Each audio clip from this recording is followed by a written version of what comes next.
আসসালামু আলাইকুম। আশা করছি আপনারা অনেক অনেক ভালো আছেন, সুস্থ আছেন। আজকে আমি নিয়ে এসেছি খুবই জনপ্রিয় একটা খাবার, হাঁসের মাংসের ভুনা। সচরাচর আমরা শীতের সময় হাঁসের মাংসটা খেতে বেশি পছন্দ করি, কিন্তু যারা হাঁস খেতে পছন্দ করে তাদের কি আর শীত লাগে? চলুন শুরু করা যাক হাঁস ভুনা। প্রথমেই আমি একটা মশলা তৈরি করে নিব। এর জন্য আমি নিয়ে নিচ্ছি 2 চা চামচ মরিচের গুঁড়া, 2 টেবিল চামচ জিরার গুঁড়া, 1/2 টেবিল চামচ ধনে গুঁড়া, 1 চা চামচ ভরে হলুদের গুঁড়া দিয়ে আমি ভালো করে মিক্সড করে অল্প অল্প করে পানি দিয়ে একটা পেস্ট বানিয়ে নিব। আমি এখানে সবগুলো গুঁড়ো মশলা ব্যবহার করছি, যার জন্য আমি 10 মিনিট আগে মশলাগুলোকে পানি দিয়ে ভিজিয়ে রাখবো। তারপরে আমি মশলাগুলোকে একটু ব্যালেন্ড করে নিব, যাতে বাটা মশলার স্বাদটা পাওয়া যায়। মশলাগুলোকে ভেজানোর জন্য আমার পুরো 1 কাপ পানি লেগে গেল। বুঝতেই পাচ্ছেন মশলাগুলো কত ড্রাই ছিল। এভাবে মশলাগুলোকে যদি আগেই ভিজিয়ে রাখা যায় তাহলে পুড়ে যাওয়ার সম্ভাবনা অনেক কমে যায় আর স্বাদটাও অনেক বেশি বেড়ে যায়। একটা প্যান গরম করে সরিষার তেল দিয়ে দিচ্ছি 4 টেবিল চামচ, বেশি তেল দিব না, হাঁসের মধ্যে প্রচুর তেল। 2 শুকনো মরিচ দিয়ে দিলাম, এবার দিয়ে দিলাম 2 তেজপাতা ছিঁড়ে, 4-5টা ডালচিনির টুকরো, একটা বড় এলাচ, 6-7টা সাদা এলাচ দিয়ে আমি একটু ভেজে 2 বড় পেঁয়াজ কুচি দিয়ে ভেজে নিব।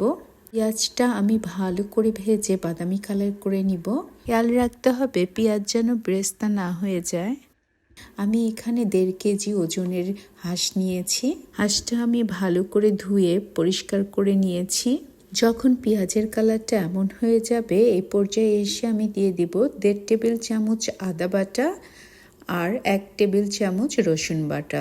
আদা বাটা রসুন বাটা আমি আগে করে ডিপ ফ্রিজে রেখে দেই, সেই জন্য কিউব দেখা যাচ্ছে। যখন ভাজা হয়ে গেলে আগে থেকে করে রাখা মশলার মিশ্রণটা দিয়ে দিব পেঁয়াজের মধ্যে, দিয়ে আবার একটু ভেজে নেব। একটু ভাজা হয়ে গেলে এখন আমি বাটিটা ধুয়ে 1 কাপের মতো পানি দিয়ে দিব, দিয়ে আবার কষিয়ে নিব। এই মশলাটা যত সময় নিয়ে কষাবো তত বেশি হাঁসের মাংসের ভুনার টেস্টটা বেড়ে যাবে।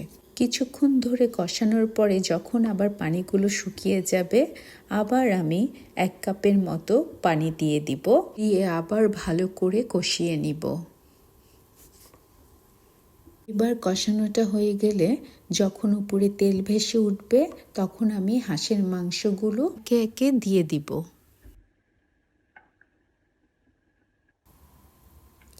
সবগুলো দেওয়া হয়ে গেলে মশলার সাথে মাংসগুলো একটু সময় নিয়ে খুব ভালোভাবে মিশিয়ে নিব। মেশানো হয়ে গেলে আমি চুলার আঁচটা মিডিয়াম টু লোতে রেখে ঢেকে দিব 10-15 মিনিটের জন্য। 10-15 মিনিট পরে আমি ঢাকনাটা উঠিয়ে নেড়ে চেড়ে দিব। অনেক পানি উঠে গেছে, আরও পানি উঠবে, সেই জন্য আমি আবার নেড়ে ঢেকে দিব 30 মিনিটের জন্য। 30 মিনিট পরে ঢাকনাটা উঠিয়ে নেড়ে চেড়ে স্বাদ মতো লবণ দিয়ে দিব। লবণ দেওয়া হয়ে গেলে আবার ভালো করে নেড়ে চেড়ে ঢেকে দিব 10-15 মিনিটের জন্য। এভাবে করে আমি পুরো 1.5 ঘন্টার মতো হাঁসটা জাল করে নিব। আবারও ঢাকনা খুলে হাঁসটাকে ভালো করে নেড়ে চেড়ে ঢেকে দিব আরও 10 মিনিটের জন্য। 10 মিনিট পরে ঢাকনা খুলে দিয়ে দিব 1 চা চামচ গরম মশলার গুঁড়া, টেলে নেওয়া জিরার গুঁড়া 1/2 চা চামচ। একটু নেড়ে নিয়ে ঢেকে দিব কিছুক্ষণের জন্য। এই পর্যায়ে আপনারা 6-7টা কাঁচামরিচ দিয়ে দিতে পারেন, তাতে করে স্বাদটা আরও বেশি বেড়ে যাবে। এই হাঁস ভুনাটা আমার বাসার ছোট বড় সবার অনেক পছন্দ, তাই আমি কাঁচামরিচটা দিচ্ছি না। এবার আমি ঢাকনাটা খুলে নেড়ে চেড়ে জালটা বন্ধ করে মাংসগুলো এভাবেই চুলায় রেখে দিব। দেখুন মাংসের উপরে কত তেল, আমি কিন্তু এত তেল দেইনি। দেখে মনে হচ্ছে আমি 2 কাপেরও বেশি তেল দিয়েছি, কারণ হাঁসটা এত তেলে ভরা ছিল। রান্না করার পরে সেই তেলগুলো উপরে ভেসে উঠেছে, কারণ আমি অনেক সময় নিয়ে কষিয়েছি, অনেক সুন্দর করে জাল করে সুসিদ্ধ করেছি, সেই জন্যই তেলগুলো সব উপরে উঠে এসেছে। আমি যেভাবে রান্না করেছি হুবহু সেভাবে যদি রান্না করেন কোনো রকম হাঁসের স্মেল পাবেন না। আর স্বাদের কথা কি বলবো, অসাধারণ।